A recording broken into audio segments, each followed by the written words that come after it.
Record. Welcome, everybody. I'm Dr. Shalom Chachaf, and this is Unblocked with Human Design. And this is Friday, and we are gathered here with some of our best and brightest to have our Friday meeting. The sun and the earth are still in the 46 Earth 25 Sun transit. I see that we're now live on Facebook. Great pivot to actually go right into gate 25.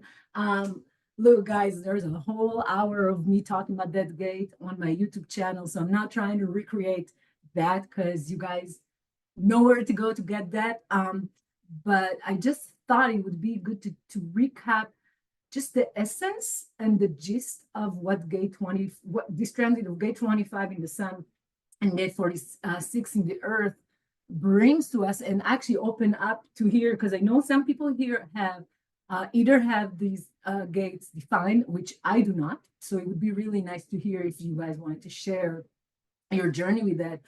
Or I also know that some people who are here have gate 25 coming in a life cycle or in an annual cycle. And a little reminder, it's not just gate 25 that we have right now in the transit. We have its channel partner, gate 51. And gate 51 with its mirror, gate 57, have been traveling in our nodal environment locations in the transit for, I want to say there's a month more to go. So probably 2 months and then a month more to go or something like that, right? Because it's about 3 months. And that spells an environment of, right, the 51 is this shock that can initiate you, but can also terrify you. And without going too much into like reminding everybody how nodal environments operate, it's just when something is in a nodal environment, it's in basically in the nodes, it's not operating the same way as it would be if it would be in the sun or in the earth or any other planet, right? It actually creates the stage for the environment that would be around you, that would actually give you kind of hints and signs that you are in the right environment to fulfill your right purpose, right? So environment is really important as we kind of intuit our way through following strategy and authority, because here's a big woo-woo reminder from human design, right? Everything is moving all the time. We're moving. The earth is moving. This Maya, this atomic world of the earth and the stars and the planets and the universe and everything we see, all of it is in constant movement, and so are we. And again, it's 25, it's time to go, 25, 51, it's time to go into the spiritual. So remember that according to human design, and if you're very new to this, don't get too freaked out. I will explain, right? We are held together in the illusion of our separateness by the magnetic monopole. If that sounds weird to you, don't worry. I'll explain, right? But this whole illusion, this body graph, everything that we are, everything that's right, the everything you have in the red and everything you have in the black, they're 3 months apart, right? There are these two calculations, and they're brought together to make us, right? So even before we get out the door and start interacting with other people, we have to figure out that there are two entities that don't even really like each other that are residing inside, right? The holy matrimony inside. You have to kind of make, in Hebrew we say shlom bayit. If you want a divorce, you have to first go and try to show and see that you try to make peace in the home. So I love this for your internal journey, right? You got to have peace in the home. And so we're held together, these two things, right? The magnetic monopole, and I'm not going to go too much into, but this is human design basic kind of theory of how you even come to life. The design crystal and the magnetic monopole are pals, they're buddies, right? They take part in the conception process. And it gets kind of like gooey and yucky, right? It's basically in your daddy's sperm, which nobody wants to think about, right? But that's actually the magnetic monopole calls out the design crystal, all that, and then, right? Not to go too much into that, but our personality, the part of us that's conscious, who we think we are, doesn't even get involved in all of this until we are born, right? And when we're born, and Raz says it's right above our crown chakra. It's not even in the body, it's a passenger. It gets yanked, right? From where the consciousness crystals are in the atmosphere. They're yanked into the body when you're born, and there you go, and you're a passenger. And it's held together with the design crystal that made your body, and your body's intelligent. And that's it. Now you have to start going, and it's moving all the time. With that, going into the 25, all of this is in the G center, right? The magnetic monopole that holds together. So it's a monopole that only attracts and doesn't repel. And it's one of the few things that Ross said would be proven by science from his prophecy or his knowledge. The other one was that neutrinos have mass. And that was proven, right? Ross said that before it was proven scientifically. And there's the funny story that he tells about the day that discovery was finally the scientists came out and said, yes, neutrinos have mass. And he got emails and phone calls from everywhere. And he said, it just made me angry. Why was I angry? I don't even know. He just filled his manifestor aura with this anger, basically feeling something like, I already knew it. I told you.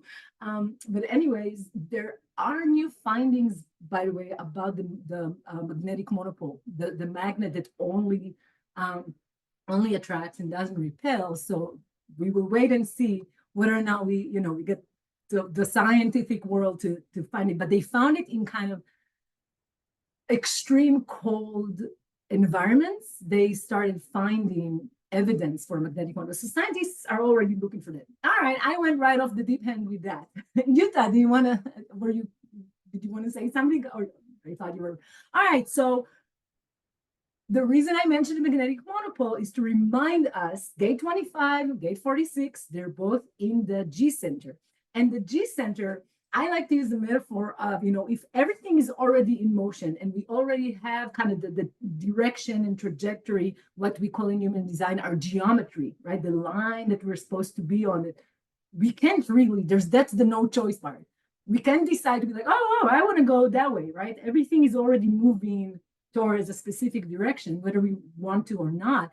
The magnetic monopole, it's like those tram systems, like those electric trains that have an antenna that kind of pulls the train into its route with this, and sometimes it's even magnetic as well, like in Japan and all of that, right? So it's like the way we can navigate our movement is by making choices and making decisions based on our strategy and our authority. But what really pulls us towards the direction that we need to go, that we are supposed to surrender to, instead of making those decisions from the mind. Oh, let me go there. My ego that's not defined is telling me that this direction would help me prove to my mom that I'm this or that, right? Or if I do that, if I take my kids to 500 activities in the afternoon, although I'm a manifestor mom, everybody where I live would think that I'm a terrific mom. I don't do that. We all sit on couches and just rest from the day. So that's what we end up doing. Me and my baby projector girl, just find the couch and we sit on it and we let the generators of the boys who are generators go and kick at balls. I think that's what I think they're doing. They take walks, they play tennis, and we sit and read books. All right. So with that said, 25 and 46 hold some of the best keys to how we can just surrender to the movement that needs to happen, as opposed to trying to control it, right? And so listen, I have an undefined G. One of the main gifts that human design gave me was to stop trying to decide about a direction. Every morning I would wake up and be like, I have to know what direction life takes. I must come up with a direction, and I then will throw my willpower. Zero definitions in the ego. I will throw my willpower towards that direction. And that's a lost life, right? That's living a life that is just, it gives you nothing but resistance and burnout and empty achievement. And also my head is undefined. So I was just like basically thinking about a lot of things that didn't matter, about the direction that I have to use my willpower to go. Ah, it got me nowhere. I mean, it got me places that my mom was proud of. Okay. Um, but it didn't get me places where my heart felt aligned. And so the heart, the high heart, the G, would be the focus of our, what is this? I don't know, sermon, incantation. Because I really was like, let me not just throw a lot of logical knowledge today, but just connect with the heart. So I want to just kind of give the gist of the 25 the way I understand it and what I actually prepared. And this is also in the presentation that I already done. Oh, great. And then I didn't open the PowerPoint just a sec. Let me do this. Doesn't let me minimize the Zoom. All right, great. Always something left to remind me that I have a lot of third lines. Okay, here we go. I'm back. I appreciate everybody's station. All right, there you go. I'm going to share the screen to the PowerPoint. So this is the good old PowerPoint that I used for, last time when I did the big thing. I mean, I can still show you. Remember, this is the Ego 51 and 25. These are both in transit right now. This is the centering circuit. That's actually going to be important to show real quick, right? So it's not very clear here but anyways, this is the gate 51, this is the gate 25, and they are a part of this sub-circuit that is a very small circuit. That's an individual small circuit that is the only individual connection into the tribe, right? And we all know that the tribe and the individual have an interesting relationship, right? Rob basically talks about the tribe and the individual, right? The individual is the salesperson that knocks up the farmer's daughter, and the farmer, it's the shotgun wedding, right? Like forces the individual to marry the daughter and bring them into the tribe for diversity, for genetic diversity, basically. But yeah, it's a fraught relationship. But this is the place, and we'll talk more about this place. But what is that place of the connection? It's the place where you can jump into through a shock into an initiation. So again, not going into all of this, I just wanted to start with some quotes from Ra about the 25. So let's do that and kind of open it up to get more inspired. And then, okay, a couple things. So the quotes from Ra, and then I pulled up the lines from both the I Ching, traditional 3,000-year-old I Ching, and the Rave I Ching, because it's really beautiful to see how closely in the 25 Ra stayed with the traditional I Ching, and then bringing that traditional I Ching information into the body graph in that place is just so magical. There are so many beautiful meanings, and it's really one of those gates where every line is really profound, and you can contemplate those lines to get a lot of really profound, inspiring growth, right? A place of initiation, a place of jumping into, right? The 51 jumps into leaps into the void, and the 25 is the gate of the shaman, the priestess. It's a very spiritual gate, and then the gate of this universal love of the body. All right, so Ra says the 25th gate is very complex because it's part of the centering circuit, and therefore it is an essential ingredient in turning everything towards individuality. So, I've been doing some chart readings. I've been doing a lot of chart readings lately. A lot for me is if I have more than one a week because I'm a manifestor, and those, they do knock me off for a while. So, I've been getting a lot of people that with a lot of really fierce individual energies, and it's really interesting, just in general, to see that everything in a chart can go towards individuality, and especially, all right, I'm going to stop sharing for just a minute to just say this. It's really interesting to see how people can have all sorts of definitions, right? But if they have even one individual definition meaning a channel, right? Definition starts when there's a gate on two sides, right? Both gates. That's called definition. Otherwise, it's a hanging gate, and it's not a definition. And so, for example, me, I have the 3955. That's a individual definition, and then I have two more channels, and they're logical. They're logical channels. But then if you look at my cross, I have the one and the two unconscious. So everything in my chart constantly get pulled into this melancholy, into this artistic energy of happiness or emptiness, you know, happy productivity of artistic individual expression, or the melancholy of this feeling of emptiness that, if you guys have followed me for any amount of time, you know I constantly teach and empower you, and I share with you, right? Empower you as an individual, and I share with you as a logical person.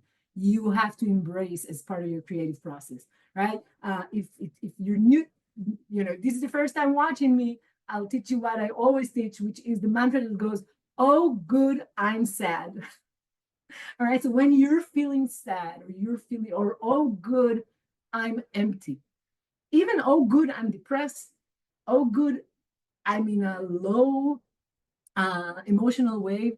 You know, I started practicing gratitude to the lower parts of my wave. So basically, what I do is I hear the outrageously pessimistic thoughts that I have when I'm in a down wave, and I thank them. And it actually helps me create a humor in the situation. I'm like, "Oh, thank you, low wave. I didn't even know you could look at this decision from such a horrible point of view. I didn't even know that, you know, well, thank you. This is a slice of the truth." And what it helps me do is remember, I don't have truth in the moment. I have to wait and sample the way I see things as I go up and down the wave. So these are a little, I have to throw a couple of practical things in there. I'm a 5-1. So a couple of practical things you can do to embrace melancholy and that individual artistic energy that we just get so scared about feeling, and then we get stuck. We get stuck because we're unwilling to go there and feel melancholy, or feel or be a witness of the thoughts, the bad thoughts or the bad feelings that we have in the down wave. And again, at the risk of being very repetitive, but this is so good for the day when we talk about 25, which is, and 46, love of the body and being embodied and being in your body. What if, open-ended question that you guys can practice, what if we stop fearing the negative thoughts, the negative feelings?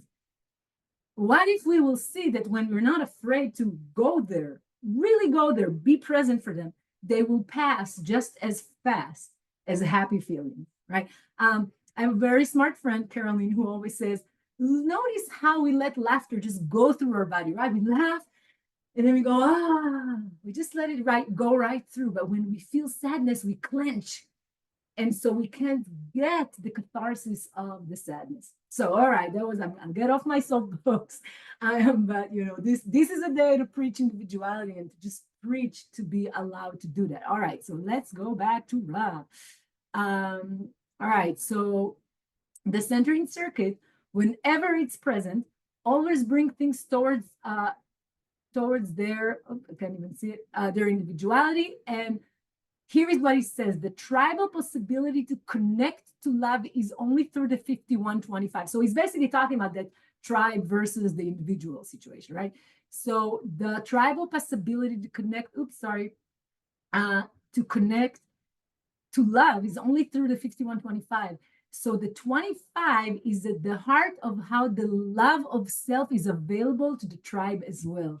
So, you know, for me, as again, very individual and then logical person that has their son in a very tribal get, the 19 in line 5, this really just explained to me why it is when we have the 25 and 46. I actually, I know some of these days are difficult, but for me, it feels very kind of an opportunity to integrate my tribal part with my individual part, with my collective part. It just feels like that. And all of that integrated with the energy of love. But soon I will give you the warning about that love that Ra gives. It's universal love. It should not be taken personally. All right. So above the line tells us Ra, and if you don't know what above the line means, I'll explain in a minute. The perfection of action through an uncontrived and spontaneous nature. Do you have anything else here? No. Okay, so this is the heart of what the 25 is about. Well, I'm not good. Well, I will stop the share for just a minute. All right, so the 25, this whole energy, the I Ching, traditional I Ching hexagram is called remaining, well, they all have a million names, but it's called remaining blameless.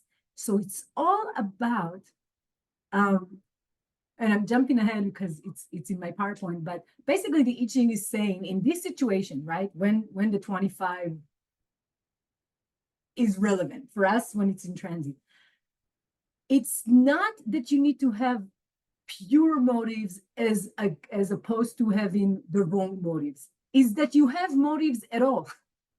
If you have any motivation, this is when you lose the game. According to, this is from the old traditional I Ching, right? So the idea of the 25 is release every motivation, right? What Russ says here, it can be contrived, right? You and this is how you remain blameless. And it basically says, go with the flow, go with the flow. All right, so this is what I just want to distill kind of the essence of the 25. It's all about the behavior of the self, the love of the self, well, the behavior, because it's all in that cross with the 15. All right, but it's all about this. How do you remain with the flow? All right, I'm going to go back in the slide. Hopefully, yes. All right, so all right, hang on. Before I go in the line, I actually want to go to the I Ching. So let's read quickly the I Ching one, actually.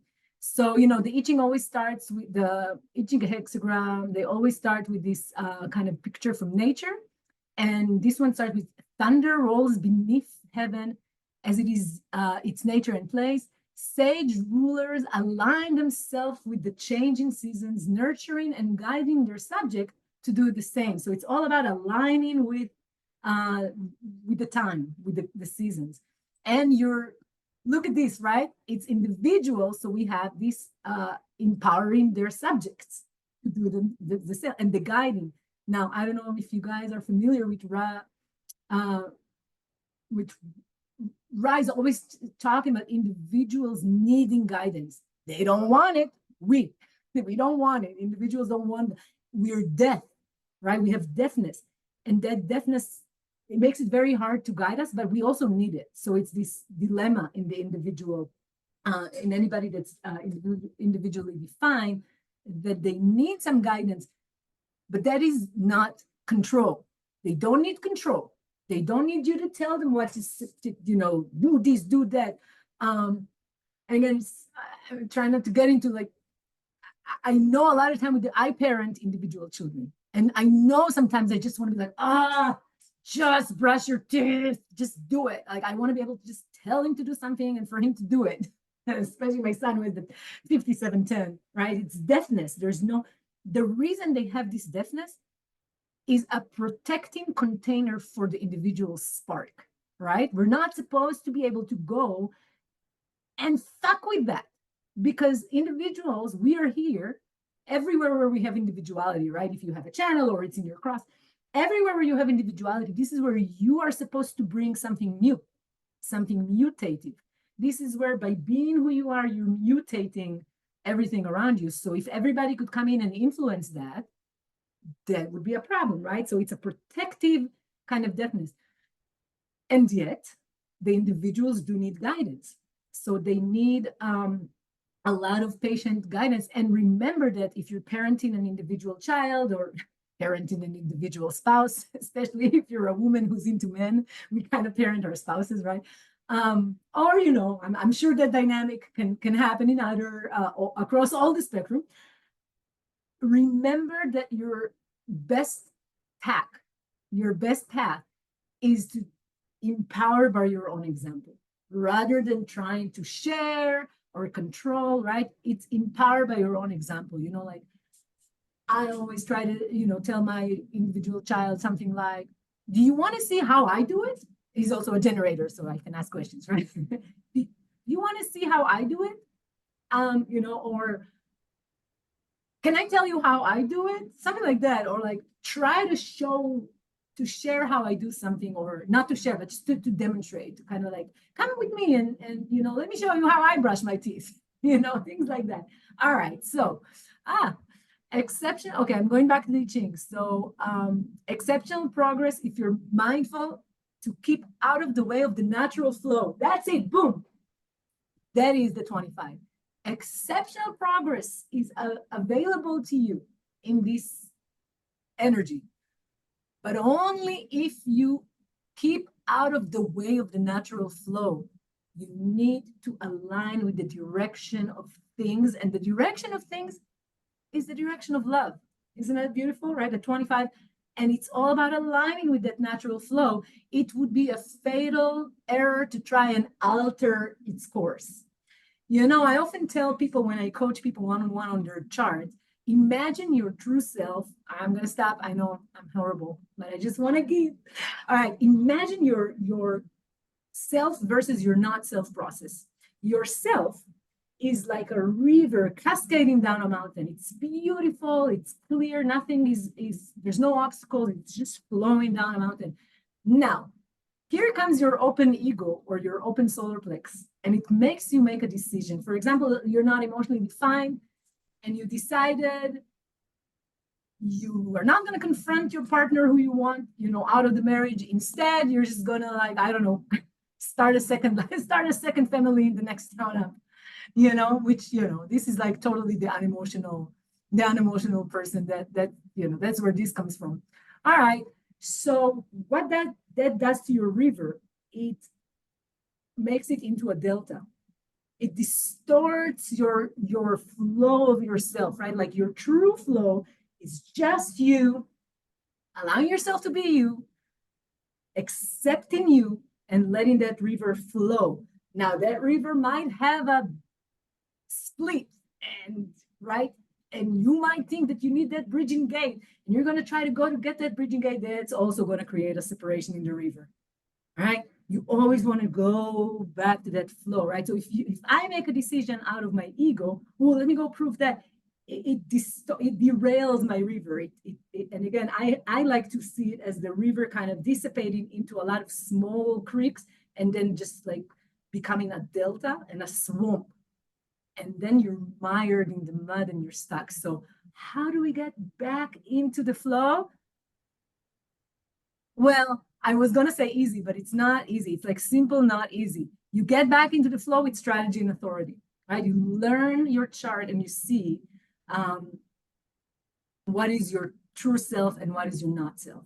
Where are you making decisions out of open centers, or you're making decisions out of a hanging gate, that you think, I love the example of I for some reason, well, I know the reason, because I have the 1648.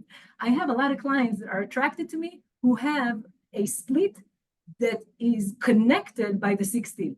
Right? They have the 48, they don't have the 16, and they have other things that would flow into together. This is the kind of person that would always think they have to have a certificate, they have to get another, go into another program, get more training. And it's especially if they don't have the ego defined, right? Then they need to go get a certificate to prove that they have a skill. And they think, I know people like that have 3 MA degrees and, a PhD, and then they go and get another PhD, right? So it's just this, what happens with those bridging gates is that it becomes like a black hole that sucks into it. It's worse. It's worse than an open center, meaning in the hierarchy of what's going to F you up in your, what I like to call the not self shit show. It's going to, and just like with the penta, where Ra says what the family doesn't have in the penta is where all the money's going to go. It's going to be a money pit. It's going to be now. I am not, look, I have a BA, MA, and PhD. Okay, I'm not against education. I'm not against getting degrees.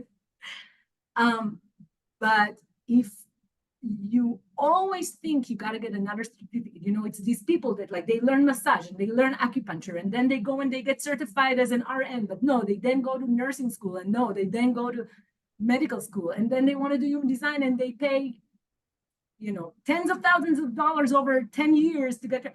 And they never get to actually do anything. Like they have tons of skills, but they just never believe they have the skill. That's the quintessential example for how having a split distort your river. Again, I'm going back to that river, and today is 25 days. So it's all about not altering the flow, right? So this is what is supported right now, right? And today we're in 25 in gate 5. So it's like the epitome of this, right? And as you'll see soon, if I ever get to the lines, what gate 5 actually bring us to, right? And this is the cross of healing and all of that part, is that not doing that is going to get you sick. Not doing that is going to mess up not just your money, it's going to mess up your body. Not doing that. So for example, all of us know if you have an undefined root and you are in the not self, what are you doing? You keep drawing on adrenaline energy to go do things that you're not supposed to do in the first place, and to go do them fast to get rid of them so that you can move on and then get your freedom, which you will never get in that scenario, right? What does that do to your body? When you draw on it, like, listen, guys, my root is super defined. You can see me in my flow. This is adrenaline. It's healthy for me. It's also healthy for me only if I go sit on the couch for the entire weekend after, right? So it's this, for me, I'm a manifester. I have the root, getting up here, getting excited to share because I'm logical and give you practical solutions because I'm 5'1", et cetera, et cetera. It's correct for me. It's not going to make me sick. It might make me sick not to do it. But if you don't have the root defined, you have no business running in the fast lane, talking so fast and sharing, right? Like me. So it's going to make you sick. And this is where the 25 also tells you, if you don't take care of that flow, of that river of yourself, if you don't love it, if you don't have love for the self, if you don't have love to be the steward of that river, to really, and I really am continuously, well, first of all, I repeat a lot because I'm a logical teacher, what to do, but I love that image. And I really think that I invite you to play with that image. I invite you to wake up in the morning and remind yourself the whatever it is, right? For me, I go center by center. I'm a single definition, right? So I go ego, G, head, like what I have open, right? According to the hierarchy. And I remind myself before I just even have my coffee, I'm like, I have nothing to prove today or any day. I don't need to look for love and direction. I really, first thing in the morning, and this is directly from Ra's mouth, right? From the horse's mouth. He said, when you wake up, the main thing to do, and he says this in the rave dream analysis, and he's like, dreams are another like programming, but the main thing for me when I talk to you about dreams is remind you that when you wake up in the morning, start by reminding yourself who you are. So this is what I do every morning. I'm like, where's my river?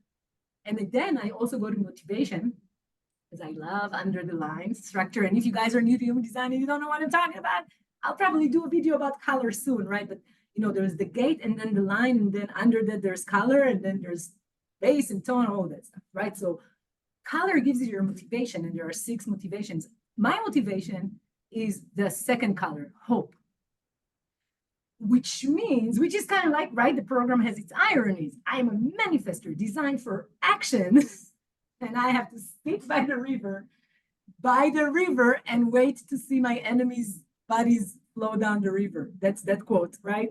It's fierce, but right. So in transference, I transfer to the 5th color, which is go try to fix it. So this is a lifelong quest for me because color always transfers. It is very, very hard for me not to try go fix things. It's very hard for me. And I can have success going fixing things. And there are also certain things that can make me think that to go and fix things is totally what I'm supposed to do because I'm a 5'1" and I'm supposed to, right? But at the end of the day, when I go into overdrive in trying to fix things, it's like Mercury. I catch it and it goes away, right? It's like Mercury, the material, not the planet, right? It's like I can't, it keeps getting away from me. It's like that story from the Greek mythology where I don't remember the names, but they're punished to always, be hungry, and there's an apple on the tree, and every time they reach out, the apple goes away, and every time they try to drink, the water disappear. It's this. So for me, I have to remember, okay, let me sit on the couch. Okay. I created the workshop. I did the webinar for free. I texted everybody. I've exhausted everything. I had amazing conversations with a lot of people. And now it's time to and this is also you'll see from the lines of the 25, don't plow just plow your field for a field well plowed, not for the outcome. So letting go of the outcome is a big part of the 25. Just remain blameless, be passive. It's like there is something between the 25 and the gate 2 that I also have in my these are places of receptivity, of being really allowing yourself to be in the flow and be receptive. All right, let's continue with this. So the bottom line here is this is a time of being and not doing, right? And then the situation analysis, this is thoroughly a matter of the heart, which, see, this is where I love to see where Ra was really influenced, right? So he puts the 25 in the high heart, a matter of the heart. If everything you attempt, no matter how carefully planned, ends in this array, then examine your motives. They are the cause of your predicament. It isn't that your motives aren't pure, right? Even the best intentions will fail under these circumstances. What's time is you in this situation is that you have motives at all. Free yourself of all expectations. And Ra talks a lot about that in relation to the 25. Release expectations, release what the outcome, right? This place when we are taught in our culture so much, even the places where we're supposed to be taught the opposite, where they teach us to manifest. Oh, just, will it into being, like, no, that doesn't work. All of us who try to manifest anything, with those, like the movie The Secret and all that, it doesn't, it's not exactly how that works, right? There has to be a component where you're willing to let go, right? Let the universe take care of the details, that kind of thing, right? So free yourself of all expectations, release any tenuous grip you may have, and roll with it. This is totally out of your control. There are higher powers and more elements affecting the outcome. And what does Ra do with 25? He puts it as one in the mystical circuit, right? In the priest and shaman, there's like, this is a place where we meet the forces. This is the place where we don't control all of it. And the outcome of the situation, there are bigger things affecting it more than we can imagine. Basically, a warning not to act from the mind, to think we can control and have a plan, right? So basically, the idea is if you get out of the way of the forces, this is how you get ahead. All right, so I'm actually going to go into the traditional I Ching lines. So I'm assuming most of you are familiar. We have the gates in human design are actually taken from the 64 gates of the ancient I Ching. And the way the permutations are between yin lines and yang lines. So each gate is made out of 6 lines, and they're either a continuous line or a broken line. The continuous line is the yang line, and the broken line is the yin line. And there are 6 places, and this is how we get to 64 permutations. I'm not a mathematician, but even I know that that's how that works, right? So we have 6 lines in every hexagram, and we have also the structure of the hexagram is the lower hexagram is 1, 2, and 3, and the upper hexagram is 4, 5, and 6. So in human design, the 1, 2, and 3 you're involving your own kind of personal process, and the 4, 5, and 6 are where the process becomes transpersonal and about the others. So let's look quickly at the lines from the traditional I Ching, and of course they're longer, but I took the kind of gist of them. So the first line of the 25 says, "A guileless nature reaps good fortune." So again, just being, not doing, being innocent. So innocence is a big keynote also for the 25s. Just guileless, without guile, without trying to manipulate, without trying to control the outcome, without excessive planning, and that brings good fortune, right? Line 2, this is the one, beautiful. "Plow your field for a field well plowed, not for the possible harvest. Such guileless enterprise can't help but succeed." And it doesn't get more beautiful than the traditional I Ching You get that picture. And so in human design, we know that the second line, so the first line would be the foundation, right? The foundation, the basis of what 25 is, what innocence is, what remaining blameless is, and that would be just to be without a motive. And then the second line is when we can see somebody else, right?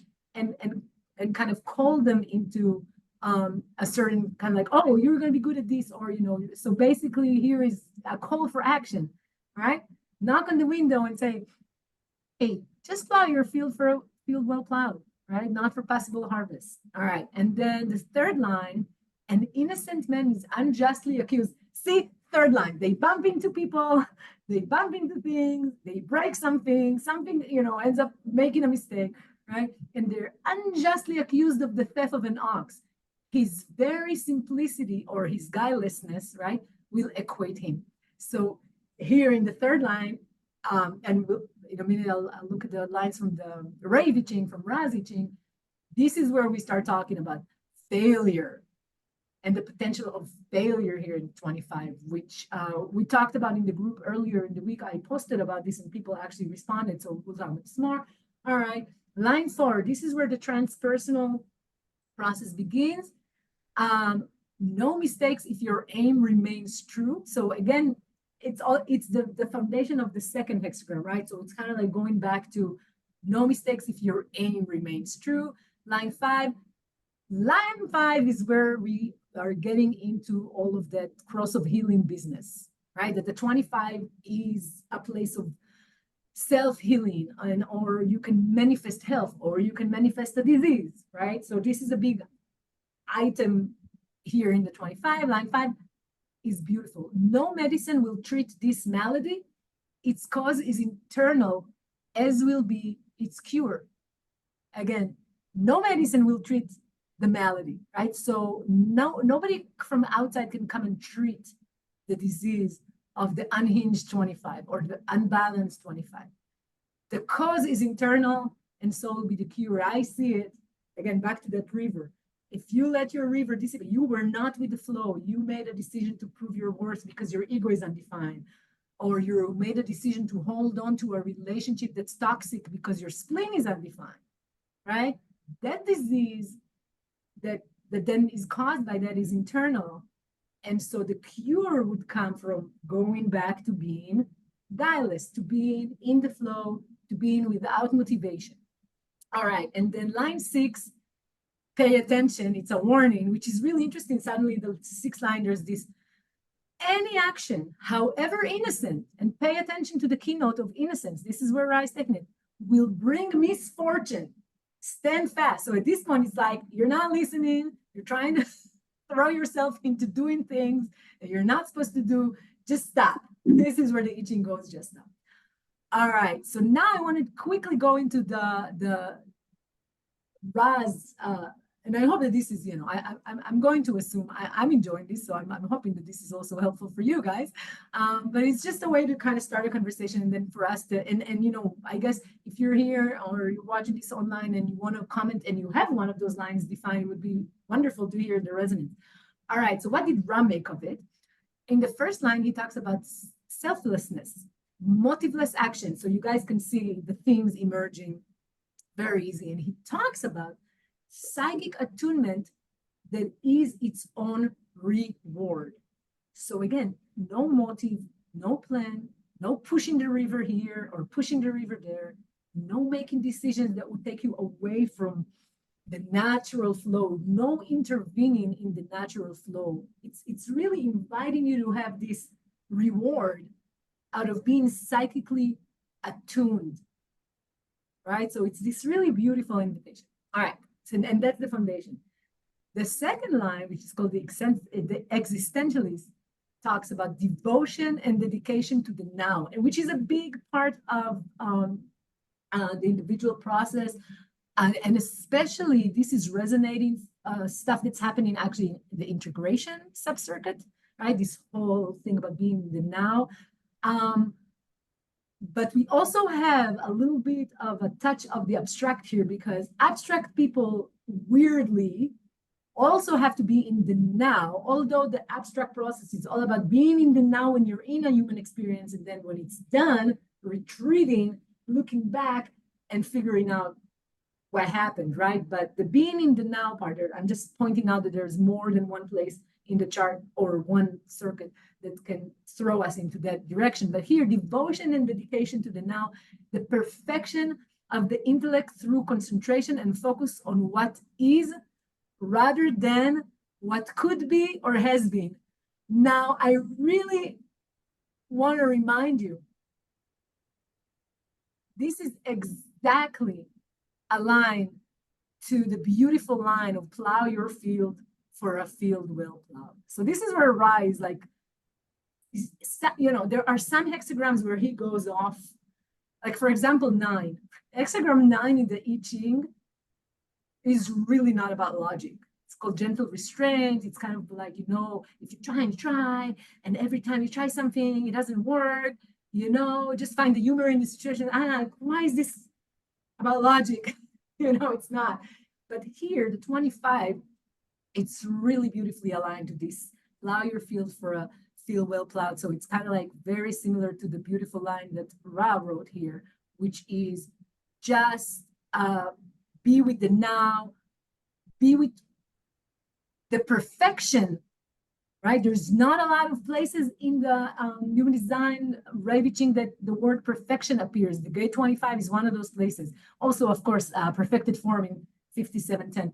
So through concentration and focus on what is in the now rather than what could or should, etc. All right, no motives. The third line, the recognition that innocent action does not in itself guarantee success. So remember, this is where the third line, they bump into people, they bump into things kind of blindly because they're still lower hexagram and they don't know about the other. They're always surprised about the, wherever you have third lines. And you have to recognize that innocent action cannot guarantee success. So this is where you actually are invited to be okay with failure. And what I want to remind you about that in terms of your deconditioning or processes of transformations that you're going through, we are so terrified of failing. We're so terrified of failing. And our open centers are so good at scaring us into submitting to things that are horrible for us in order to, right, say you have the ego in order to prove you don't, you have the spleen undefined in order to hold on to something that's not good for you. So this place of just white knuckling and holding on to something that's not going to be good for you is where you become very, very afraid of failing. But what I'm trying to emphasize is that failure, and this is the third line is a great place to talk about it, right? Bonds made and broken. This is what happens. Make the bond and re-break the bond. And then what happens? You can actually remake the same bond in a much better way because you broke it.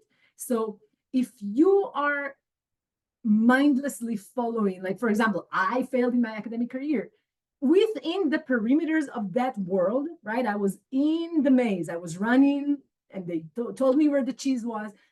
There was really nowhere from which to imagine how to deal with this failure, right? I'm a superstar of academia and suddenly these assholes are denying me tenure. I really kind of hit that binary moment of success, failure, because it was really, and again, this is an example. You can think about it, a lot of your transitioning out of careers that you maybe liked one time but don't like now, or you're trying to weather other big life changes, relationships, and all sorts of things can happen. And sometimes we just have to welcome failure. And I do, it's failure in the old world. It's failure in the way, in the path as you used to see it.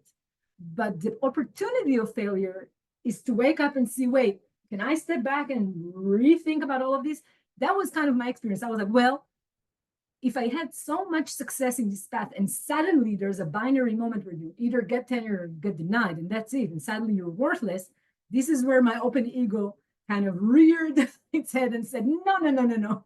We do not agree with the judgment about your worthiness, right? So then I had to kind of like step back and redefine what is failure and what is success, right? So it wasn't easy. Is it like, I don't recommend doing it through failure. It's much better if you kind of, you're with the river and you're following the flow and your life takes you away from something, um, to let it go, because I knew 2 or 3 years before all of that happened that I was done, that I just didn't want to be there anymore. But I was like, no, you gotta, you never quit. You never quit. I pray for you all to quit.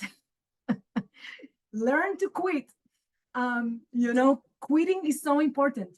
Failing is so important.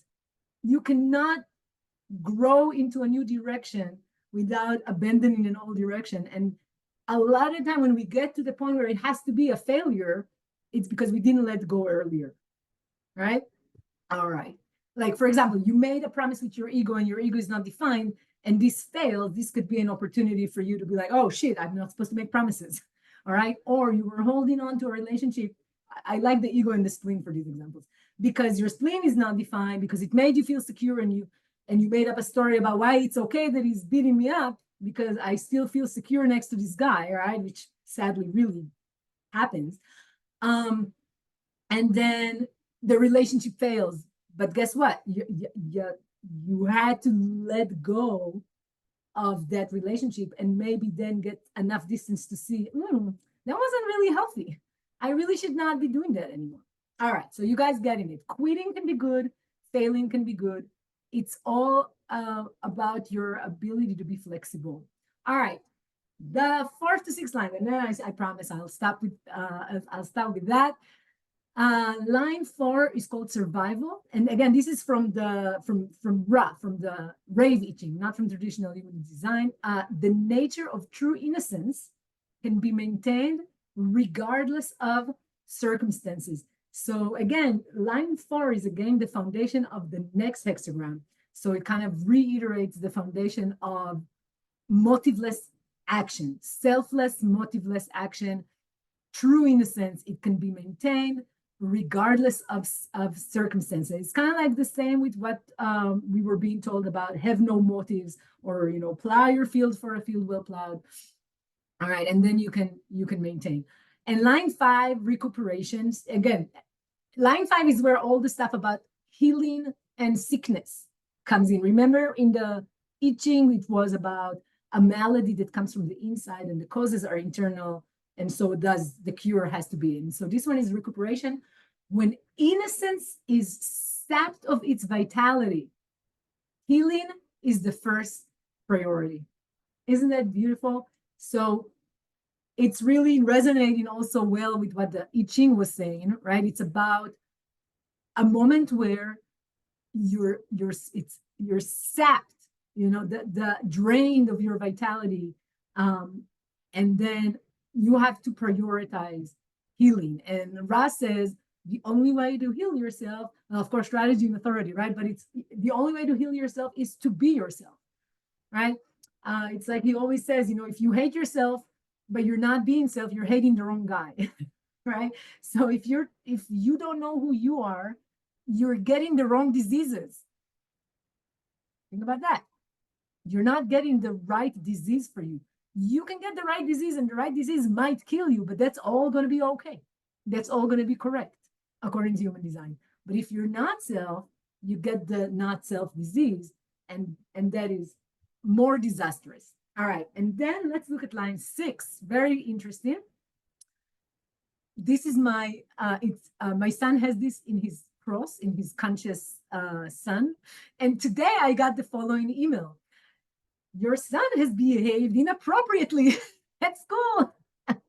Now, it's a superly overly dramatic teacher. He was just talking with his other friends, and fine. It's like a class where they're like, it's called Adventure Quest. They're playing outside. And she's like, they're too loud. Fine, I will gladly take his screen time away. But it was so funny. I was looking at that and I was like, oh, really? My 25 in line 6 son behaved inappropriately. So let's look at that. False innocence. That's so him. Betrayed by actions, right? And that's so my child. He's like the most, like, you can't be mad at him. He's so like, and he's well behaved and everything, but it's false. It's false innocence. Underneath there lurks all manner of shenanigans, right? So where inappropriate action is censored. So this is exactly it, right? The teacher writing me this email, she's censuring him. She's like, he behaved inappropriately today. And I couldn't help but chuckle. Although I will have to get all the chuckles out of me before I talk to him about it, because I do believe in setting boundaries. But anyways, the loss of innocence through inappropriate action. All right. Well, um, I'm gonna stop at this point. Hang on, let me fix the view. We're gonna do gallery view, and I'm gonna well, couple of things. So this so that you guys are not necessarily exposed on Facebook. Oh no, I'm already being great. So here's what I have to say. I sent out an email finally to everybody. So if you're not on the email list, please join the email list. I'll put this on if on the Facebook group and everything. But the email really, I really just try to have a list of 1, 2, 3. I ended up with 6 items of everything we have going on in our community, free stuff, paid stuff, all of the opportunities. So I just want to recap this real quickly, and then I want to open this up. So one was basically about this meeting, but stay tuned for more meetings like that. I will try. I open heart, not promising every week, but I will hop on every now and again. I like Fridays, but I can't promise every Friday. But please stay tuned for those, because those are fun, at least for me. And then the second thing is, I'm still giving out the completely free 3 hours webinar on how you generate, analyze, and harness the potential of solar returns, your annual return chart that you get on your birthday, actually on your design birthday. You should do it towards your design birthday, so 3 months before your regular birthday. I held that on March 8th here on the group. I put it on my YouTube, but it's unlisted because it just doesn't feel right to put like 3 hours of this like completely open like that. But if anybody has not watched it yet, please DM me or email me for your link. And if you did watch it and the sound was horrible, I apologize. I fixed that, because the sound was horrible, because what was on YouTube was I streamed it live to YouTube, and the sound was whacked. So I went back to my original Zoom recording and I uploaded a new link. So actually, if you want the link all over again, you can have it, but it's in the email. It's embedded in the email I sent today. So you can go there, and the new file with the good sound, better sound at least, is there. Number 3, the workshop, April 12th. We're going to have a day-long workshop. That one is for pay. It's about not just the solar return, but all the life cycle returns. You're going to be able to learn how to do those life cycle chart analysis. If you are new to human design, it could be a great initiation into another activity that can help you with your deconditioning journey. And especially the longer life cycles align you to your purpose. And I know a lot of you, I've been talking with a lot of people in this community, which was so fun. And I know a lot of you are grappling with big life transitions, or you've done a lot of deconditioning, and you're in this point where you're like, oh, I'm living out decisions I've made long ago, and my life it's not reflecting my new consciousness, my new awakening. So looking at those bigger life cycles can be super helpful, not as a mind candy, although it's fun, but as a way to always go back to, okay, who am I with, what is my river, right? Who am I, and how am I being hit by those forces in transit? And how can I kind of go back to what I need to be doing, what I'm feeling inside that I need to be doing. So again, not to go too much into that, but we are going to have a day-long April 12th. It's $259 for the early bird special. I have 3 more spots. That's it. 3 more, not for the workshop, but for the discount. So if you want to get it for the discount, because it's going to go up after either after I sell the next 3 or after the weekend, it's not going to go up to like too much, but it's probably going to be, 320, 325 or something like that. Because 259 is a discounted rate for a day-long workshop like that.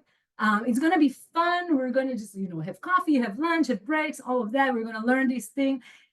And if you sign up and you end up being able to not being able to show up, or you show up and you get tired, everything will be recorded.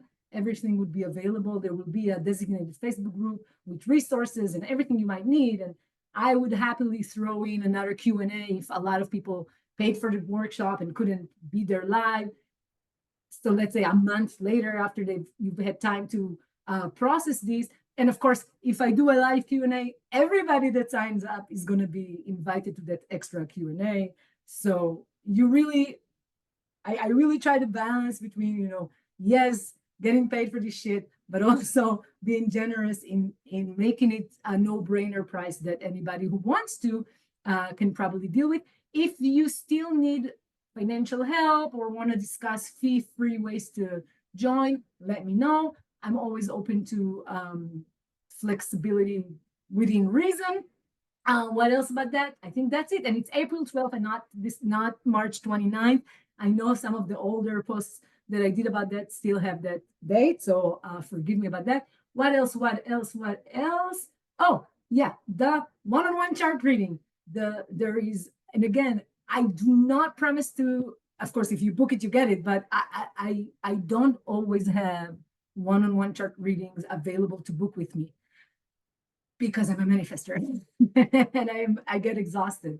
And one-on-one work is the most, well, not the most exhausting, but like it takes more out of me, believe it or not, than one-to-many. I don't know if it's the 5-1. Utah and I had a conversation about that yesterday, if it's the 5-1 or the manifestor thing, but I'm comfortable standing in front of a group and lecturing. Maybe it's because of my years professoring, right? But that is very somehow easier for me than one-on-one. One-on-one is very draining. This is why I offer this. It's $359, which again is going to go up. So grab it while you can. And we do it either as a 3-hour. The website says 2 hours. Forgive my many, many third lines. And even my assistant is a 3-1. So it's a 3-hour special. And you can book it as, we can either do the 3 hours or you can get 2 90-minute sessions, which is more, a little bit more human. All right. Other than that, let's open this up. I'm happy to look at charts and answer questions about the 25 or life cycles, etc. And yeah, just unmute yourself and ask what. And I know, Al, that you had a chart, but if you want to jump in and give us a question. But Yuta, you also look like you were ready, almost ready. I want to invite you to join if you wish to start us off. Yeah, I think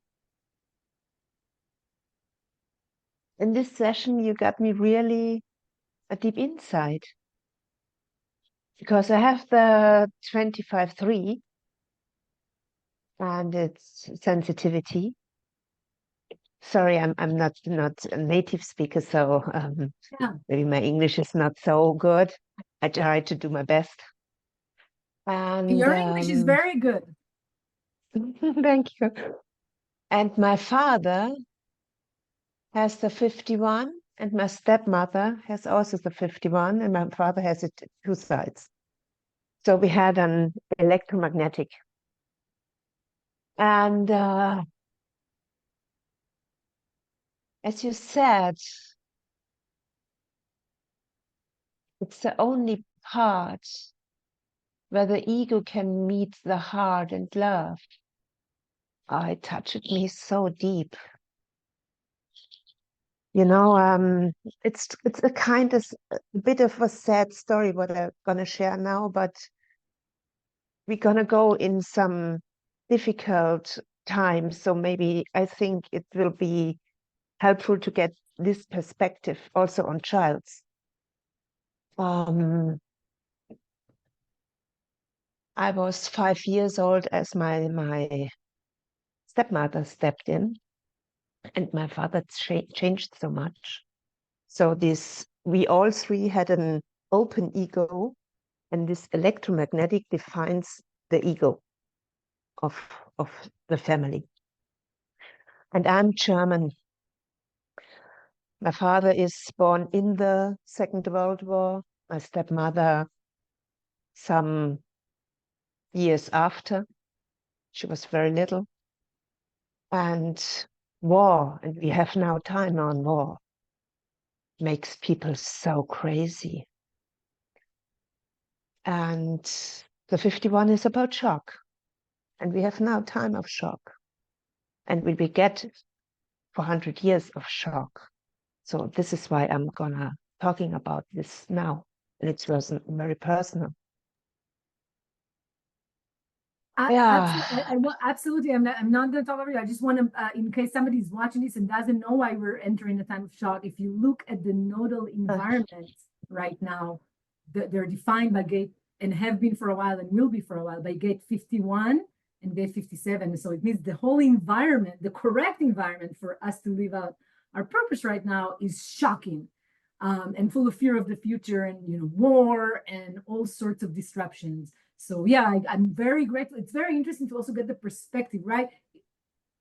Humanity has Maybe it's too long, then shut no, no, me no, up. no, no, no. No, I mean, no.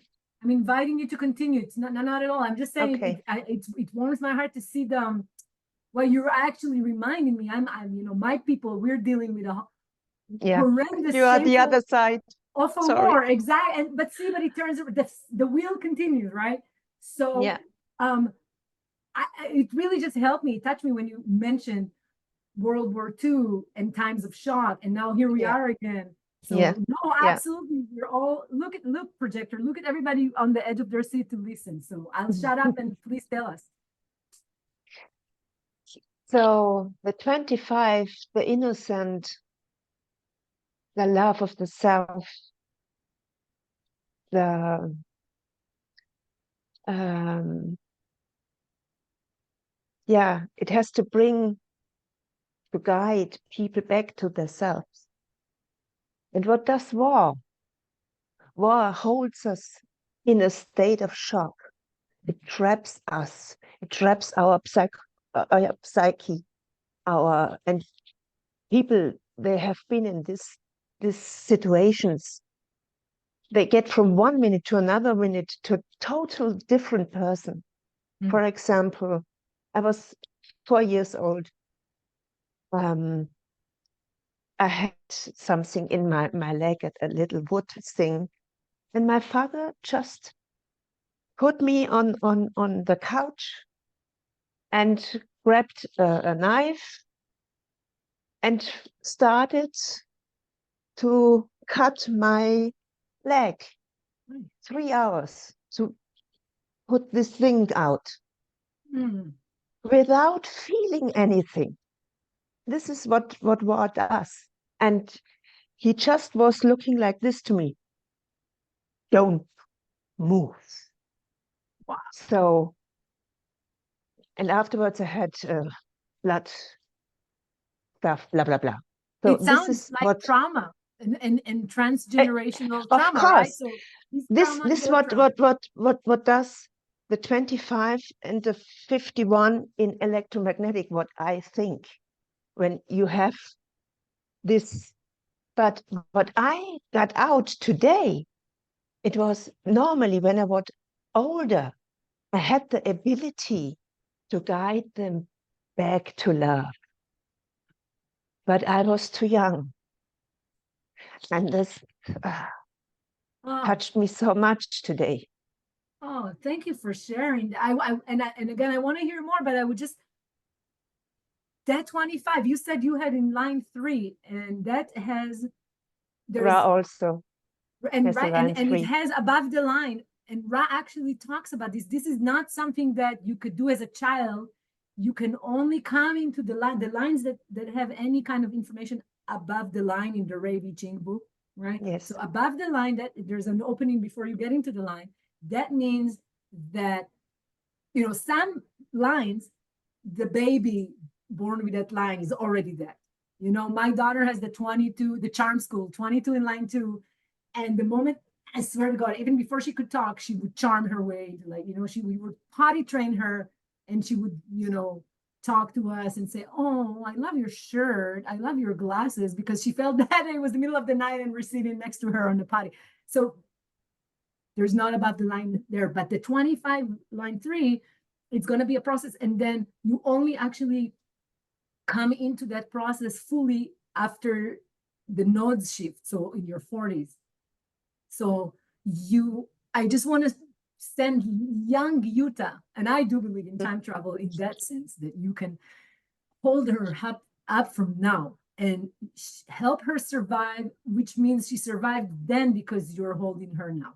So let's all send her this beautiful, loving message that it's okay that she cannot now help the situation, that it's not her job now yet to help the situation. And at the same time that she's putting that love into that situation, and there's no choice, right? We put what we have in us outside in the world. So let's just send that beautiful, loving child who is suffering all that love, and maybe we're helping her then. Right? I do believe that this is how I believe in time travel.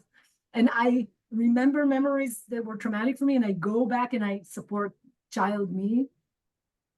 And then, you know, you change the time Beautiful. loop. Thank you. So yeah, so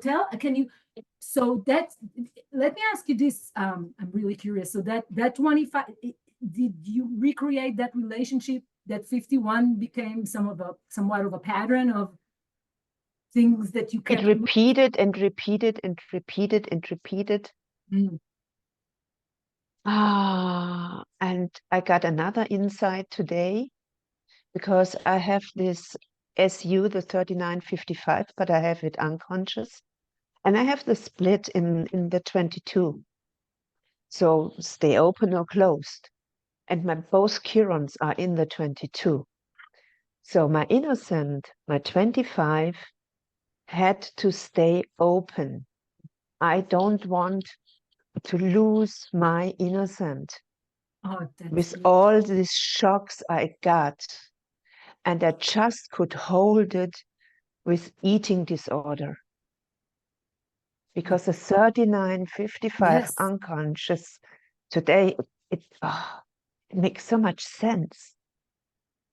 And, you know, it has to do like that. It has to be like that because you can see it. It was written before I was born. It's something what was written, what I had to, and my parents had to go through. So I love, So you know, there when you is said, nothing to blame sorry. on it. Mhm. No? It's just to see it, to recognize it, and I feel so much pity. Lots of compassion, lots of compassion. I'm Yeah, sending to you and to them and to really everybody involved. This is that I very, can't help them. They are still in this shock, and it leads to separation. I had mm, to let go because I couldn't stand it anymore. that is So such a that I, profound teaching from that 51, because you know, the 51, um, right, that shock that hits the ego throughout all the line of the 51, there's this dichotomy between the ego adapting to the shock or withdrawing because of the shock, right? That's what, and in a way, it sounded to me what you're telling me was that they got kind of frozen in the dichotomy as well, right? Withdrawal of the, or I'll take the knife and I'll just pretend like it's okay to do that because I learned that you have to survive, and you do, you know, this, it touched me on those, you know, the horrible stories we are hearing from the war now, where, you know, they don't have anesthesia and they're doing, you know, I'm perfectly horrified about all sides of this war. Although some people would not let me, because I'm Israeli, be perfectly horrified about both. But oh well, you know, you and what army? I fought the war for peace all my life. I do really, I know. anyways, not to go into war, right? But this is the thing. It's like, look, Utah is German. I am Israeli. Mm. Utah, we're actually healing the karma of that Yes, shit. exactly. We're healing that karma. And really, I feel it. I'm getting goosebumps, right? To talk today about that pain of war, and then the ego adapting or withdrawing, and then what is across from it, right? Because that 51 leaps into the void, and what is across from it is the love. But I also want to, there is something that's resonated from what you said, where you said I had to, it repeated and repeated and repeated, and then I had to stay open with the 22 to it. And what you're open to, I think, right, is the wisdom of it, you can fail, and that's okay. If you're innocent, right? Innocence doesn't guarantee success, and that's okay. You may not be able to, we now I'm gonna go woo-woo off of the human design script. So excuse me. We don't know our soul's purpose. And Ra was like disdainful of this idea that we choose before we come, what the path is going to be. So I mean, I don't know. All of that stuff is unprovable. However, looking at people's life's journey, some moments, some things, we don't know the meaning of that. Maybe you had to go through something in order to evolve the consciousness in the form, in the body, coming here and informing us from your form, informing us about that in this moment where all of us really need something to hold our hearts in the midst of chaos and shock. And here you are with that love. And Yuta and I talked yesterday, and I told her it feels like a ray of sunshine just comes into you. It was just after I got the pitchfork, and people were chasing me out of town in a group human design group that I really, really love. And um, I was kind of chased out. And then Yuta just shared with me how she enjoyed the 3-hour webinar. And I was like, yes, thank you. Being seen by a projector like that, right? And it's this love, and it's this universal love, Yuta, that you bring. And you bumped into me as the third line does, right? And you were like, I'm not sure I'm invited. And I was like, oh no, I recognize you. You're invited. Come right in. And we had a lovely exchange. Um, and it's, the pain and the beauty, it's all like you wouldn't be that ray of light without enduring. But again, I do really believe, so today I went right off the deep end and taught you about time travel. So I really do believe we're helping, like all of us, holding little Yuta in our heart together, and especially you, right? Now, how that also can serve you in a moment of crisis right now is that you can tap your older self, the one who saw you through it, right? And not only you, the one who saw, children and students or people you mentored through it, right? That older, wiser, your, older self. That's what I do. I tap into that older self, and I bring her, and she's usually so good at telling me like you're too hard on yourself, etc. Right? And then the both of us go help the baby me, right? And so we have a conference. Past, present, and future selves. It's tapping the higher self. Yes, Utah. No, I know I have a lot of stuff of knowing, and it's always coming something up when somebody's telling. And you said something so wise now, Sharon, because you said that's what I felt, and maybe you can feel it also. We are here now, not maybe to heal our parents, but to heal our past. And she's an Israeli, I'm a German. Our past was horror, and it's so healing to talk without blaming to someone, and I can share it, and I don't feel any, how you say that in English, any blame, shame, something Feel like that. It's yes, and it's a total different consciousness. So if you are aware and if you are in a different consciousness, then you can heal. My parents don't have this consciousness. If you look now in Gaza, they don't have that conscious. So we have to bring our consciousness to that point that we can heal the past from what religion does, politics does, and all this shock. And then it will be different.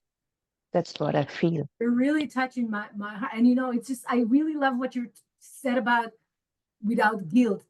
And it's such a clear, beautiful 25 in line 3, right? It's all about this, it's remaining blameless.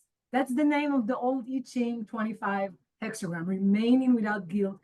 And it makes me think about motivation as well. And I think your motivation was needs, right? You said 4 needs. Yeah. But my motivation transfers to guilt. It transfers from hope, the second color, into guilt. Like, let's go fix it. It's also called guilt. And what I'm really struggling with since October 7th here in the United States, and Human Design Forum is one place I can talk to Trump support. I don't care, opinions are a dime a dozen. You can shake, my opinions change. I've learned to be a lot more flexible about logical opinions with human design, right? I still am worried about certain things, and I have my very lefty leaning. But after October 7th, what happened was, before that, I was one of the only people around here who was worried about the Palestinians. And suddenly, I'm a terrible white colonizer. I'm not even allowed to have an opinion just because of who I am, how I was born. I was born in Israel. That politics of guilt really dehumanizes. And I have a lot of conversations with good friends who are Palestinian activists, because all my life I was an activist. Like, we don't have hope, my motivation. There's no hope to solve a war without connecting with the individuals on the other side who are on that elevated consciousness. And Yuta, yesterday when we first talked, I said, hey, where are you in the world? And you were like, you're going to be shocked. And I was like, why? And I'm from Germany. I was like, no, I love that, right? So you're carrying this guilt. I'm never going to assign to you, right? I mean, and honestly, like, how many Germans who lived during the World War, it's like Israelis living in Israel right now. There are circumstances where things are being done in your name that it's very silly, in my opinion, to assign guilt over. There's responsibility to, anyways, I don't want to get into that too much, but I love that you're bringing the love across from the shock of the war, that shock and that fear, and that love is this universal love. It's not love that is blind of failure and kind of failure of the innocence. And it's a place of spiritual growth. We can jump into a new way. So this is my hope for, I think, people, right, light workers, whatever you want to call, like people like us who are involved in any manner of expanding the consciousness. And it doesn't have to be human design, like, there's people doing valuable work in channeling, in shamanism, and I'm really have been dabbling with all of that shit. I've, Ra talks about, you could have, I have had a triggering event, and I think also an encounter. I don't know if you know, in the mystical, right? I had the 6124 defined in a cycle, and I talked to my dead people, my dead ancestors. They came when I was doing acupuncture. And they gave me three proofs, because I was like, yeah, sure, I'm hearing voices. So they gave me 3 proofs, basically, but that's maybe a story for another time. But anyways, what I'm trying to say is we're working to try to evolve the consciousness. And at the same time, we already all knew, Ra told us, it was not going to be for everybody. And as the collective consciousness feels the shock of what is coming, and it's already here, and these changes that are coming, the not self monkey, yesterday I listened to, I don't remember which one of his recording, and he said we're going into 100 years of tribal wars, because the tribes are going to respond to the end of the cross of planning, and it's going to be tribal wars. And I was like, goosebumps. I'm like, geez, and how does that help us that we know? Here it is, right? And here's a big thought I'm sharing, and if anybody wants to pick it up for me and stop me from talking, I would love that. I was looking at that 5157 thing 3 years already, because I already knew what I'm doing. I looked at my Chiron and I was like, oh shit. both sides of my Chiron are, the environment is, shock and fear, and especially in the nodal environment, the way it works is that the environment would kind of lack that. So like the environment would be full of the fear of the 57, not the good stuff, right? Not it would be full of the fear of the future. It would be full of shock and shocking events. And that would be and I was like, oh shit. So my correct environment for my Chiron is a shocking, fearful environment. And it's coming up on 2027. So yay. So there is this tension where, and this is also how this knowledge is a mind candy, right? It's like we know, and a lot of us have knowingness, right? There's knowing what you know, but then it doesn't really change that you have to walk the walk. You have to walk through the valley of the shadow of death. You got to just walk through it. And I guess to not live this in such a, it's not a negative, but it's kind of like a realistic tone. I will remind you the hexagram 47 from the traditional I Ching. That's basically, it's called exhaustion, which sounds horrible. In human design, it's oppression. So really, it's like a mental oppression, right? But the beauty of the 47, I love talking about the 47 every time. It's basically talking about a situation where you tried everything. You taxed your mind and your body. You're exhausted. You're in a desert surrounded, like a Dead Sea surrounded by a desert. And you sit next to that, under a dead tree.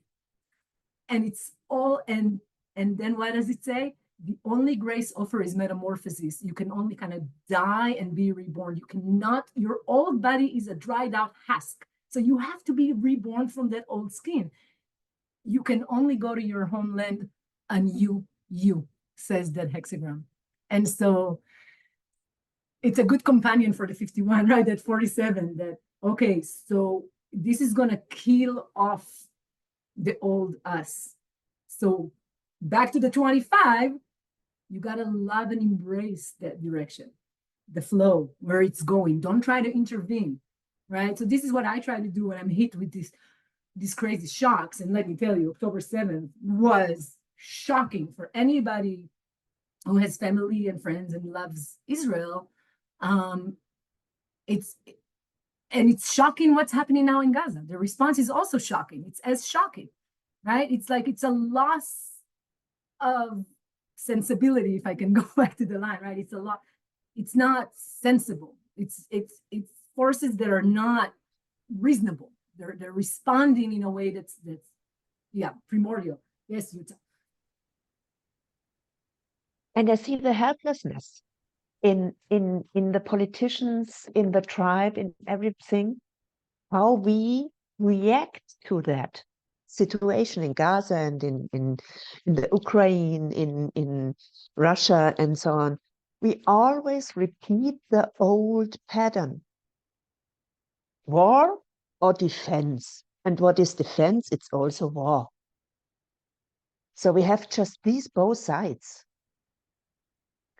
So in between war and defense is consciousness. We will stop just if we, how you say it in English? Aussöhnen. Wait, sorry. Google it. Yes, It seems I worth. have to. It seems worth the wait. Mit der Vergangenheit aussöhnen. Reconcile with the past. We what? Reconcile. Like reconciliate or? Oh yeah, maybe that. Mhm. Reconcile. Yeah. So Yeah, I love that. It's like you have to kind of renegotiate it and accept it and, yeah, and reconcile, it's like just like come to terms. there is no, our borders are just in our minds. There is no country border. There is no black skin, Right. white skin. There is no religion. This is right and this is wrong. This is just in our mind. But see, Judah, if I can use this to go back to the mechanics, Of right? course. This is the Yeah, 25, right? This is exactly. Hammond is trying to tell this to the tribe, but the tribe holds fast to Exactly. bloodletting, right? The 1949 old, and we know that that business is mutating. But what Ra was telling us basically was it's And not you know gonna. why? The tribe has no identity. It has no Ah, chi center. And we were talking yesterday about the chi center. I have a mostly total defined chi center. And everybody would project on me, I know my identity. mm, I don't about identity. I am me. I am this or that or that. It's always me. But I don't have to name it. mm, And what the tribe needs it needs to name it. mm. I am this, I am that. And then they get an identity. Right, because the tribe has to police who gets the food, who gets the resources, who gets the territory, who right? That's a tribe business. But we also know, so basically, and again, we are it's already 4:18, so we probably need to, but it's such a beautiful conversation. I'm mesmerized by it. But yeah, the what Ra basically said, and it's kind of interesting because again, as a media scholar, it really reminds me of what Stuart Hall, who was this Jamaican-born British scholar, the father of cultural studies, and a lot of the stuff that these ignorant, sadly ignorant kids in the Ivy Leagues today are distorting. Anyways, he said when big movement and forces like colonialism or nationalism, when they are in decline, they're more dangerous. It's when they're going down, right? When they're going up, they're taking everybody with them. But he said it's not like when nationalism or colonialism, when it's on the way down, it's going to bow out gracefully from the stage of history and say, you know, sorry for all the bloodletting, sorry for all the killing, we're going to bow out. No, they're taking everything down with them, and it creates that chaos. And, you know, it's aligned with what Ra has said, um, that we're going to have these wars. And it's about, again, back to the 5125 business. It's about the ego not adapting, the ego withdrawing, closing the. So you know, when you said there's no border, there's no, you know, I was like, oh my god, the tribe doesn't know that, Utah. The tribe will never know. I mean, Ra would say the tribe would never know that, but within the tribe there are individuals, right? And so, but yeah, Ra is trying to tell us, don't think you're going to change the entire world. It's not going to go like that. But those of us who will wake up will hold the seed for a different future. And I will tell you, back to what you said about, I don't know that we can heal the karma of our parents in the past, um, but I also don't know that we can't. So I would say keep sending that love back, right? And it was a very different. I mean, they were very new to those nine-centered vehicles, and they really didn't know. You know, if anybody of your parents' generation, and I'm guessing this is like my grandparents' generation, and your parents are probably like roughly the same, they were not self-reflective like we are. They're just not. The entire human race became more self-reflective. Even when I hear these like clerical Hamas people talking, they sound more self-reflective than than Albert Einstein sounds. You know what I mean? Like as a species, we did grow into more self-reflective consciousness. So but it's just a one step, like two step forward, one step back kind of thing. Sadly, it's just not easy to break that cycle. And you know, again, according to Ra, it's like it was never meant to be broken forever, but the few can do it. All right, well, thank you so much for that. I mean, I'm happy to take one. I mean, I still feel energized, although I probably would need to eat at some point. But I did want to look at some charts. So Al, did you want us to take a peek at yours, or are you too exhausted? Yeah, sure. No, Yeah, that's okay. because you And put it I in the chat, right? also I have the that gate of shock, Ah, conscious there you gate go. of You shock. bring. So So hang on. so So let me, okay, I'm opening first. I let me see if it would let me share. and I think while you're doing that, I would also like to say that, in terms of healing things, just like the defeat of Nazi Germany, they actually learned a lesson because, you know, it was just like a second round of World War One.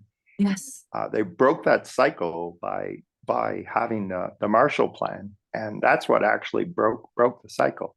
So, if you look at what's currently going on with Israel and Gaza, this is an opportunity for the peace activists on both sides who have been attempting for many decades to resolve this, to actually break this cycle.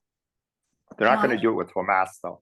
Just anyone who thinks that. No. I agree. So, but Well, once no, that this part is a once really that good part point. is over, there's an opportunity here to do what was successful in both Germany and Japan. Right, and I think I'm too tempted to talk about politics, but I will say this: that I don't really think it's gonna be, I think it's going to have to be kind of like the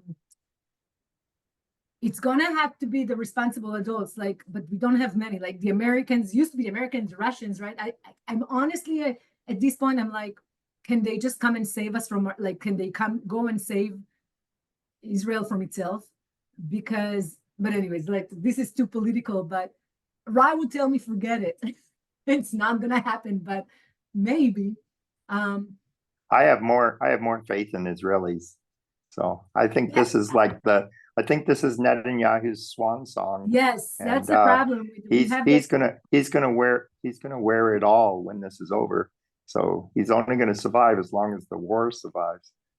Yeah, yeah. You know a lot about, so you're actually like, you're in the know. Yes. I mean, I don't want, and again, and this is what drives me nuts, that like the people like supposedly protesting or whatever you want to call it, right, are like, they're acting like every Israeli and Jewish person alive is their enemy, where you can solve that problem without actually engaging the many Israelis who want to solve it, who want peace, who want the two states, and etc. So, and again, I don't want to get into the politics of this, but no worries. I just wanted to say that if you want, there is this opportunity. Whether it gets utilized is up to what happens. But I will say inshallah, which means like I hope so in Arabic. And yeah, that sometimes, because we had the peace agreement with Egypt only after for some reason I can only put on your solar return. I can't, okay, but you will tell us what the chart is and for some reason I can go into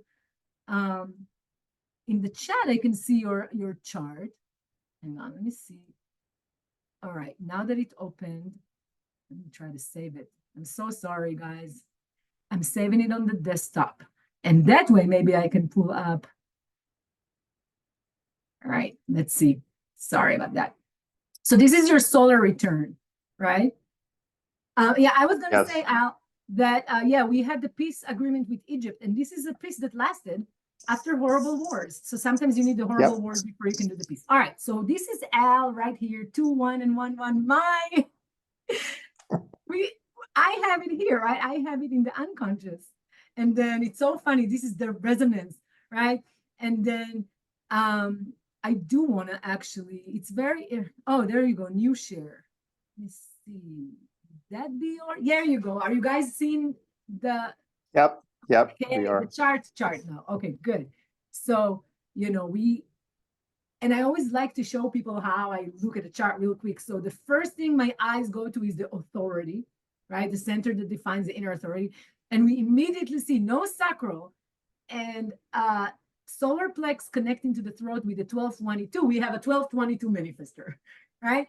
Very individual. And then we have your other individual, like your other channel, which is the freaked genius, also very individual. So you have both the capacity to conceptualize a freaky genius new idea and to explain it step by step, and then distribute emotionally through the only place where the individual can share the mutation with the collective, and that only social channel of the individual. So I think I've told you before, right? You're like a mutation dissemination machine. So you can explain it. You can be a stranger of consequence. Where do you have the 22? Unconscious in the line 5. So, and then the 12, where is the 12 coming from? Up in the moon. The moon in line 1. Interesting. So yeah, okay. And so we have, this is the annual, this is the regular chart. And here we have, this is 2024. Yeah, Are you guys, it all right, May 3rd, 2024. May 3rd, right? So this is, oh, so this is just one side. No, this is May 3rd, and then this is also the design side, right? Okay, good. So as you can see, when we have solar return, Sun Earth stays the same because, well, duh, this is when they come back to where they were when you were born. So that much stays the same. But what we want to really see is what happens all the way down. So first of all, right, how do we look at that chart? First of all, we want to see, since you are a single definition, we're not going to look for the splitting bridge. But if you were a split definition, we would look for, first of all, to see if something gets, if something brings together that split. But since that's not the case, what we really want to immediately look at is that heart of yours, two heart centers are going to experience definition, the ego and the high heart, and then your spleen. So these are three areas. And again, looking at your chart, we could immediately see your completely undefined spleen is going to be a reoccurring theme throughout your life. Whenever you have a solar return or a cycle, right, it's always going to go back and hit on those vulnerabilities of the Right. rave chart, right? So we know that you're going to have, and look at this, it's like the 20 is from your natal chart, and what comes in is that 57 environmental things. So that takes us to those environmental nodes, so important. So like many of us this year, because the nodes stay for 3, sometimes even almost 4 months, right, in the same location, a lot of us are going to have a shocking, fearful environment this year, and you are not spared, and it is a part of your process. Now let's do a little bit of the formulas if you want, right? So because it's coming to you as a electromagnetic to the 20, it's going to feel personal. It's going to be a personal shock, but it's going to be, you're going to be personally shocked by your environment. That's how we kind of keynote those formulas, right? So it's not environmental, it's personal, but it's coming from the environment because it's the nodes, right? So basically we can kind of look and say, well, this year you're going to get shocked by the environment around you, and it's going to feel personal. And it's going to point to a direction, right? All the things that, because of the nodes, because it's going to be the road down which you, right, you walk. So as you walk down the correct path, the environment would be that 57, 51, and especially the 57 is going to be, oh no, the 51 is well, the 51 is yours, and then you're going to get the 25. So it's interesting, right? But because the 51 and the 57 both are going to be personal for you. So those environmental things are going to feel very personal. So this is how we use those keynotes, right? It's like, okay, it's going to be very personal. Now, honestly, guys, by the way, if we really want to, do an exercise with solar return for it to click, you actually want to look at last year, right? Because if I had given you this and you just finished something, you'd be like, oh yes, this is what happened, right? So like looking at 2023 is probably even better, because this is like, well, come back in a year and tell us, But here is the caveat. It either is going to happen or not, because hopefully you're experimenting at being self. If you're not self, it's going to be, 100%, this is how it's going to happen. But if it's Right. you're following your emotional clarity, you're not going to get rid of the shock in the environment. You're not going to get rid of the fearfulness in the environment. But if you know, right, it's like if you know it's raining and you take an umbrella, it's not the same as going outside in the rain thinking you're rain. Okay, this is all right. So this is like quickly what jumps here, and what else? Well, you have that full. It's going to be interesting mentally for your individual explainer, right? For that 4323, because you're going to get it defined all the way up to I call it the channel of channeling, because I told you, whenever I have that 6124, I hear my dead people and they tell me where, like they tell you this the darndest thing. It's like, here, you know, oh, you're looking for those glasses you lost. Did you try in your car? They really, they don't end up giving like necessarily very profound things, but they're like, this is where the lost glasses are. But anyways, you're gonna have some opportunities there to challenge, you know, channel some inspirational knowingness. And then you also have the 1-8. Is that all original you, or is, yeah, you have the one? Is the 8 yours, or is it coming from the No, the eight is coming from it. Transit I'm or trying to something. find where it is. I'm not particular. Oh, here it is. This is what is it? It's Jupiter or Saturn? I'm so bad with those hieroglyphs for the It's planets. Jupiter. It's Jupiter. It's Jupiter, right? And it's in the first line. So interesting. You're gonna get really connected all the way down the line with this individuality, and it's going to bring you. So now let's look at that. So it's gonna bring. So it's not a compromise. You have the 1, and it's bringing the 8 and the 1. No, oh, the 1 is the same one that you have. Okay, good. So again, it's gonna feel personal, but it's not. It's gonna be a developmental thing, because it's not inner planets, right? If it was something from anything up to like Mars, let's look if there's so the 25 is actually coming from Mars. Okay, let's do that one. All right, so the 25 is going to be a person, a 25 in line 5. It could be a bunch of people, right? And by the way, it doesn't have to be in line 5, although sometimes it's that accurate. But Marsh and the Martian energy, it's going to be kind of that kind of energy. A person would come to you with that universal love 25-5, but it's going to be a little bit Martian, like war, conflict, immature, all of that stuff, right?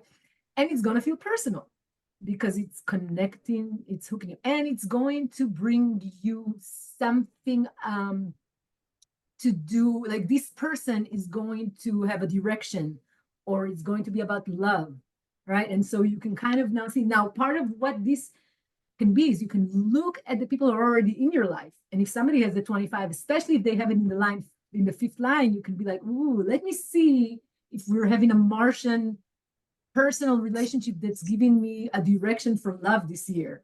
Okay, this is how you kind of approach this. Okay, this is obviously gonna, and then it gives you ego, right? And so, or it doesn't give it to you, it's not yours. So it's going to be a pressure to prove, or that pressure to jump because it's a 25, but then you also have this, right? So we're not doing a full-blown analysis, but I want to just highlight one other really cool thing is that I saw today that my 9 in line 6 is in your moon. So this is why you're here. You know, the beam of my 9 in line 6 that I have defined 4 times is, well, the 9 I have 4 times, and 2 of it is in the 6th line, in my nodes and in my Neptune. This is the connection, So, you know. so my spouse has the full channel 20, 25, 51. There you go. So And that yeah. what so you're compromised with your spouse on that. Yeah. She And has what 25.4 exalted in Venus, and then the 51 is in 51.2 in Jupiter. So definitely watch out for that Martian leap into new initiation in that relationship this year. Put it that way. Right? And again, watch out to not make decisions, mind-based decision based on that pressure. It doesn't have to mean that. In fact, if you are self and you all are not supposed to be Martian this way, then you're not, right? That's the beauty of it. But you can kind of know that, oh yeah, she's gonna be in the environment. She's gonna mark your environment. She's gonna, you know, be marked like anywhere else. By the way, that, you know, I usually, you know, I see one of my kids is usually in my moon. My spouse is always, you know, in the personal, like in Venus or in the moon or Mars. And then I'm like, okay. let the fighting begin. No, I'm kidding. But right, so this is how you kind of look at that. You want to look at, you know, is it bringing definition, um, and is it personal or it's educational, right? So then educational is if you have the full time. Is there any channel that you get? Yeah, so the 6124 is educational. So you're going to be educated by, let's see what planets. Where is that 60? That's 24 coming from. The 24 also in Jupiter. And the 61, wasn't it in like down here somewhere? Where was the 61? Just it's Mars 61.4 There you go. in detriment. Interesting, right? So that would be one to observe. So that one, for example, would be one to observe. Okay, you know, this channel is all an education, and part of it is going to come from a person, and part of it is going to come from just Jupiter sitting there. So it's very that. So, you know, I don't know what that looks like. It's like for you to kind of experiment with and tell me, right? Like, so for example, I think I see the dead people at my acupuncturist because she's bringing something. I think it's a transference. I bet she has third color motivation, right? Which is Right. ghosts. And so when I go to acupuncture and get to like hang out with grandma, and she tells me That's where I good. lost my glasses. Hey, even better. Right? So yeah, so it's interesting, like, but it's going to be an education about that. It's going to be an education, and part of it is going to be kind of like, now Ra has this really deep thing to say about development, that it's not something you learn, it's something you always knew, but it gets exposed to you. Like the stuff that comes from those outer planets, that is development. You were all, because you were always destined to have that planet come to you at this year to show you something. Does that make sense? And so it's like, Yep. not, you're not really learning something new. You're becoming aware of a part of what the program was to begin with.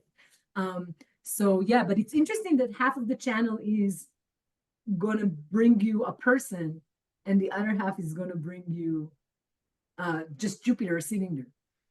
All right, guys, I really would love to stay on, but it's like going on 5 hours, which is like my average time to go. I'll probably chop up the first part where I just did that presentation and put that on the YouTube.